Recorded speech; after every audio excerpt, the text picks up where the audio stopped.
দাবি আদায় না হওয়া পর্যন্ত আমাদের কিন্তু মাঠে থাকতে হবে। সরকার মনে করেছে আমরা একদিন, 2 দিন, 3 দিন রাস্তা অবরোধ করব, ক্লান্ত হয়ে আবার হলে ফিরে যাব। সরকারের এই কথা যে ভুল, সেটা আমাদের প্রমাণ করে দিতে হবে। আমরা এখন শান্তিপূর্ণভাবে আন্দোলন চালিয়ে যাচ্ছি। আমরা কিন্তু এর থেকে কঠোর কর্মসূচি নিতে বাধ্য হব। আমরা অবরোধ অবস্থান কর্মসূচি চালিয়ে যাচ্ছি। প্রয়োজনে আমরা হরতালের মতো কর্মসূচি নিতে বাধ্য হব। সারা বাংলার অফিস, আদালত, রেলপথ, সড়ক পথ সবকিছু বন্ধ করে দেওয়া হবে। বন্ধুগণ, আমরা একটা প্রশ্ন জিজ্ঞাসা করতে চাই যে কোর্ট আর ছাত্র সমাজকে মুখোমুখি করে সরকার কেন দায়িত্বহীন আচরণ করছে? নির্বাহী বিভাগ তার দায় এড়াতে পারে না। 2018 সালে যেখানে আমাদের প্রধানমন্ত্রী আমাদেরকে প্রতিশ্রুতি দিয়েছিল যে কোটা থাকবে না, সেই কোটা কেন আজ ফিরে আসলো, সেই জবাব আমরা চাই। বন্ধুগণ, আরেকটি কথা বলতে চাই যে কোটার বৈষম্য শুধু প্রথম ও দ্বিতীয় শ্রেণীর বিষয় না, তৃতীয় ও চতুর্থ শ্রেণী থেকে কোটা বৈষম্য নিরসন করতে হবে। সকল গ্রেডে কোটা বৈষম্য নিরসন করতে হবে। আমাদের এই আন্দোলন শুধু প্রথম ও দ্বিতীয় শ্রেণীর জন্য নয়, এটা আমরা স্পষ্টভাবে আজকে বলে দিলাম। বন্ধুগণ, আজকে আমাদের হলের বোনেরা যা প্রমাণ করেছে, আমাদের ভাইদেরও কিন্তু দ্বিগুণ শক্তিতে আসতে হবে।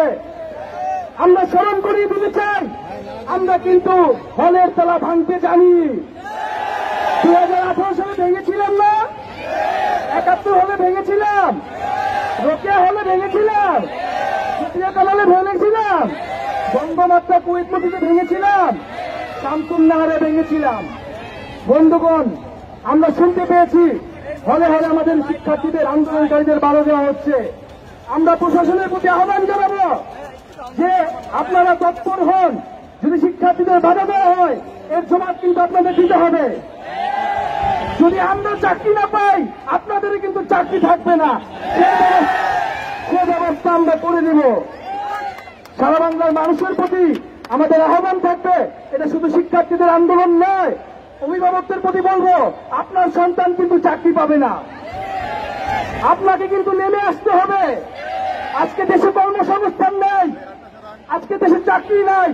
আজকে সেই গ্রাম থেকে আমরা এই বিশ্ববিদ্যালয়ে পড়তে এসেছি, আমরা একটা চাকরি চাই, মর্যাদার জীবন চাই। এটা কি আমাদের অপরাধ?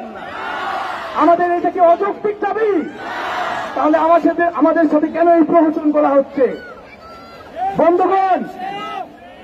বন্ধুগণ, আমি অভিভাবকদের প্রতি, আমাদের শিক্ষকদের প্রতি উদ্যত আহ্বান জানাবো, আপনারা এই শাহবাগ মোড়ে আমাদের আন্দোলনের সাথে সংহতি জানাতে আসবেন। আমি আশা করব আমাদের দ্রুত সময়ের মধ্যে শিক্ষকরা আমাদের সাথে সংহতি জানাবেন। আমাদের মাননীয় ভিসি স্যার, আমাদের শিক্ষক সমিতি গত আন্দোলনের সময় কিন্তু আমাদের সাথে সংহতি জানিয়েছিলেন।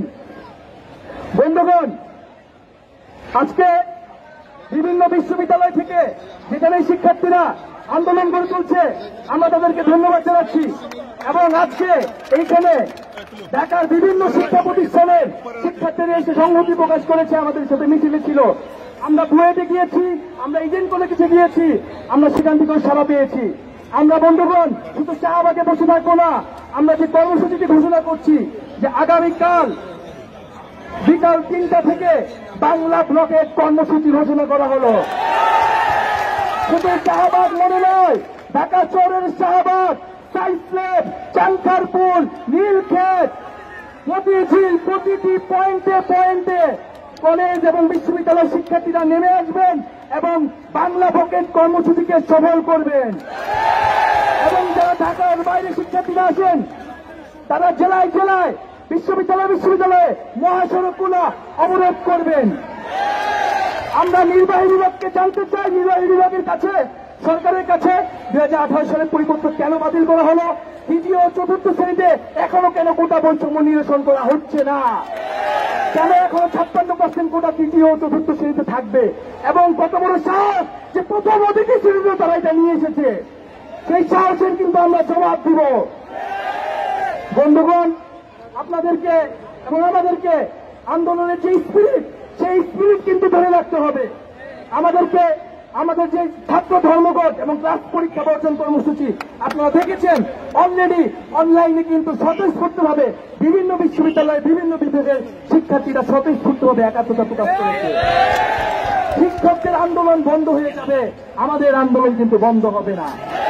শিক্ষকরা ক্লাসে ফিরে গেলেও আমাদের দাবি আদায় না হওয়া পর্যন্ত কিন্তু আমরা ক্লাসে ফিরে যাব না। এবং প্রশাসনের প্রতি আহ্বান জানাবো, আমরা অনেকদিন থেকে বলে আসছি যে ঢাকা বিশ্ববিদ্যালয়ের যে দুইটি লাইব্রেরি, সায়েন্স লাইব্রেরি এবং সেন্ট্রাল লাইব্রেরিকে খুলে দেওয়ার জন্য আমরা এখনো ভালোভাবে বলতেছি, যদি আপনারা খুলে না দেন আমরা নিজ দায়িত্বে এটি খুলে নিতে বাধ্য হব। বন্ধুগণ, আপনাদের প্রতি অনুরোধ থাকবে, আপনারা আজকে যেরকম প্রতি হল থেকে কলেজ থেকে সংগঠিত হয়ে এসেছেন, এর থেকেও বেশি পাড়ায় পাড়ায় এলাকায় এলাকায় আপনারা সংগঠিত হন। এবং ভাইদের প্রতি অনুরোধ থাকবে, আপনাদের যে কোনো সমস্যা, যে কোনো বাধা বিপত্তি আমাদের কাছে জানাবেন। এবং হলে হলে যারা বাধা দিচ্ছে তাদেরকে আপনারা প্রশ্ন করুন, সে কি আপনার চাকরি দিতে পারবে কিনা। আপনার হলের ভাই কি আপনার চাকরি দিতে পারবে? তাহলে আপনার পথ, আমার রাস্তা আমাদেরকেই কিন্তু বেছে নিতে হবে। আর যারা হলে হলে বাধা দিচ্ছে, যেসব পদপ্রত্যাশীরা, তাদের উদ্দেশ্যে বলতে চাই, তারা কিন্তু পদ পাবে না। শিক্ষার্থীদের আন্দোলনে বাধা দিয়ে কেউ পদ পায় না। বন্ধুগণ, এখন আমি আহ্বান জানাবো যে আপনারা যারা হলে হলে বাধা দিচ্ছেন, আপনারা এই আন্দোলনে আসুন। এই আন্দোলনে সবাই মিলে আমরা একত্রে এই আন্দোলনকে সফল করে তুলি। বন্ধুগণ, আগামীকাল 3টায় আমাদের বাংলা ব্লকের কর্মসূচি শুরু হবে এবং ঢাকা বিশ্ববিদ্যালয়ের কেন্দ্রীয় লাইব্রেরি থেকে আমরা আমাদের কর্মসূচি শুরু করব। সবাইকে আমরা যার যার পয়েন্টে অবস্থান নেওয়ার অনুরোধ জানাবো।